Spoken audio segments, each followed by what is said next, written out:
शरीर के नाप लेने का मापदंड।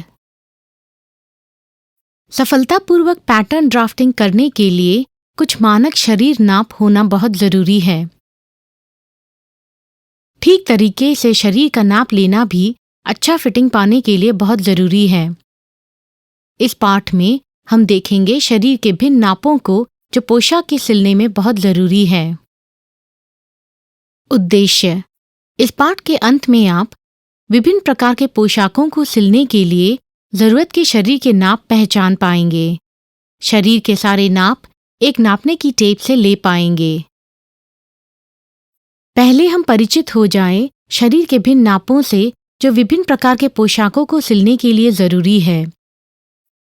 हम आपको कुछ चिन्हों से भी परिचित कराएंगे जो शरीर के हर एक नापों को व्यक्त करता है और जिसका उपयोग आगे चल के इस कोर्स में किया जाएगा। शरीर के भिन्न नाप हैं: छाती का घेर। छाती का घेर सूचित करता है छाती की ऊंचाई जो शरीर के चारों ओर गोल आकार में है। यह चिन्ह छाती के घेर के लिए उपयोग किया जाता है। छाती के नीचे का घेर। छाती के नीचे का घेर का नाप छाती के एकदम नीचे शरीर के चारों ओर गोलाकार में लिया जाता है। कमर का घेर। कमर का घेर का नाप नाभि के ऊपर कमर के चारों ओर गोलाकार में होता है। नीचे की कमर का घेर। नीचे की कमर का घेर का नाप सीट के चारों ओर सीट के सबसे चौड़े हिस्से से गोलाकार में लिया जाता है। कांधे की चौड़ाई। कांधे की चौड़ाई का नाप दाएं से बाएं की तरफ कांधे की एक हड्डी से दूसरे कांधे की हड्डी तक लिया जाता है। आस्तीन की लंबाई। आस्तीन की लंबाई का नाप कांधे की हड्डी से कलाई तक ली जाती है जब हाथ हल्का सा मुड़ा हुआ हो। ऊपर की बाजू का नाप। ऊपर की बाजू का नाप सूचित करता है ऊपर की बाजू का चारों तरफ का नाप। कलाई का नाप। कलाई की चारों तरफ का नाप ही कलाई का नाप होता है। गर्दन का नाप। यह वह नाप है जो गर्दन की चारों तरफ से कॉलर की हड्डी का नाप होता है। पीछे की लंबाई। यह वह नाप है जो पीछे के गर्दन से कमर तक ली जाती है। आगे की लंबाई। यह नाप आगे की तरफ से कांधे के सबसे ऊपरी हिस्से से लेकर कमर तक ली जाती है। बाहर की तरफ से पैर का नाप। यह वह नाप है जो शरीर की बगल से कमर से नीचे पैर की एड़ियों तक ली जाती है।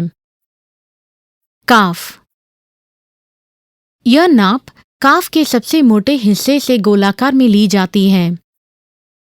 एड़ी। यह नाप एड़ी पर गोलाकार में ली जाती है। शरीर के भिन्न नापों को जो हमने देखा है वह है छाती का घेर, छाती के नीचे का घेर,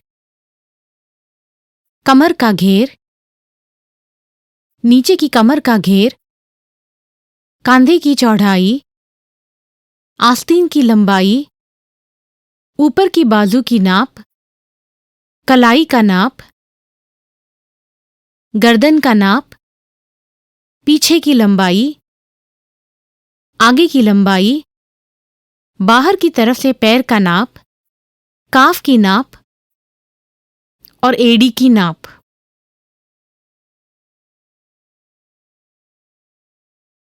अब हम एक व्यक्ति का पूरे शरीर का नाप लेंगे। एक फीते को कमर की लाइन पे बांध लीजिए।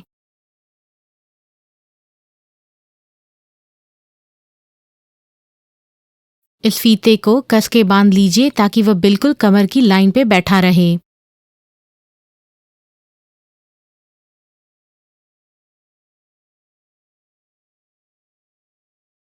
फिर उसे हल्का ढीला करें ताकि उसकी अच्छी फिटिंग रहे। कमर लाइन ठीक फीते के नीचे की जगह है। अब शुरू करते हैं। ठीक सिलाई के लिए जरूरी शरीर के भिन्न भागों को नापना। हम सबसे पहले छाती के घेर की नाप लेंगे। यह छाती की ऊंचाई से चारों तरफ गोलाकार में ली जाती है, 2 उंगली नापने की टेप और शरीर के बीच में रखते हुए। टेप को शरीर के पीछे से आगे छाती के नोक पर ले आइए। यहाँ यह 34 इंच है। अब हम नापेंगे छाती के नीचे का भाग। यह नाप छाती के एकदम नीचे से शरीर के चारों तरफ से गोलाकार में ली जाती है, 2 उंगलियों को नापने के टेप और शरीर के बीच में रखते हुए। यहाँ पर यह लगभग 27.5 इंच है। अब हम कमर का नाप लेंगे। यह नाप नाभि से एकदम ऊपर की तरफ से गोलाकार में ली जाती है, 2 उंगलियों को नापने की टेप और शरीर के बीच में रखते हुए। टेप को शरीर के पीछे से आगे गोलाकार में लाइए और ध्यान रहे कि गांठ के ऊपर से न जाए, नहीं तो इससे नाप बढ़ सकता है। यहाँ कमर का घेर 28.5 इंच है। नीचे की कमर के चारों ओर का नाप सीट का सबसे चौड़ा हिस्सा है, जिसमें हम नाप लेते समय 2 उंगलियों को नापने की टेप और शरीर के बीच में रखते हैं। साइड से देखा जाए तो हमने नीचे की कमर का वो भाग जो सबसे बाहर है, उसका नाप लिया है। यहाँ पर यह 40 इंच है। अब हम कांधे की चौड़ाई का नाप लेंगे। कांधे की चौड़ाई का नाप हम एक कांधे की हड्डी से दूसरे कांधे की हड्डी तक का लेते हैं। हाथों को धीरे झुलाते हुए आप हड्डी की जगह का पता लगा सकते हैं। महसूस करें कि कहाँ से बाजू ज्यादा हिल रहा है। वहीं कांधे की हड्डी और हाथ की हड्डी जुड़ी हुई है और वहीं से नाप लिया जाता है। जैसे कि आप यहाँ देख सकते हैं, यह 14.5 इंच है। आस्तीन का नाप लिया जाता है कांधे की हड्डी से कलाई तक, जब हाथ हल्का सा मुड़ा हुआ हो। यहाँ पर यह 24.5 इंच है। ऊपर की बाजू का नाप बाजू के ऊपर के हिस्सों का नाप होता है। यहाँ पर यह 12 इंच है। अब हम कलाई का नाप लेंगे।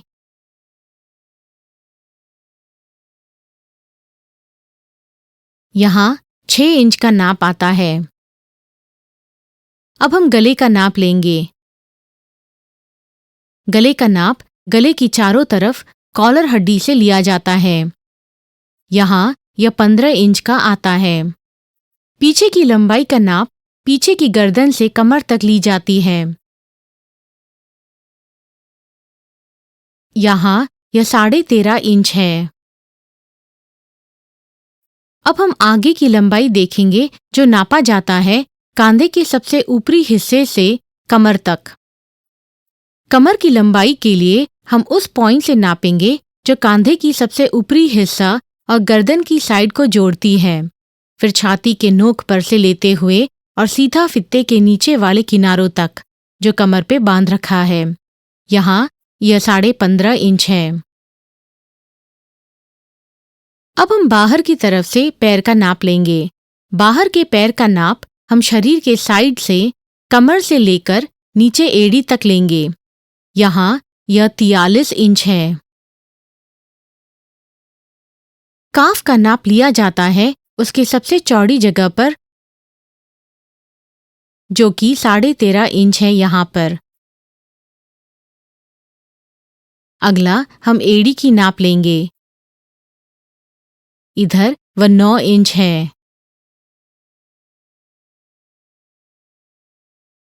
इस पाठ में हमने भिन्न शरीर के नाप को पहचानना और शरीर के नाप लेने का तरीका सीखा है। समाप्ति से पहले आइए एक बार जरूरी मुद्दों को देखें।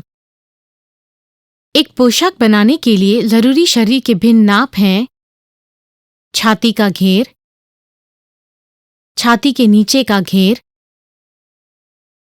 कमर का घेर, नीचे की कमर का घेर, कांधे की चौड़ाई, आस्तीन की लंबाई, ऊपर की बाजू की नाप, कलाई का नाप, गर्दन का नाप, पीछे की लंबाई, आगे की लंबाई, बाहर की तरफ से पैर का नाप, काफ और एड़ी की नाप। अब हम इस पाठ के अंत में आ चुके हैं।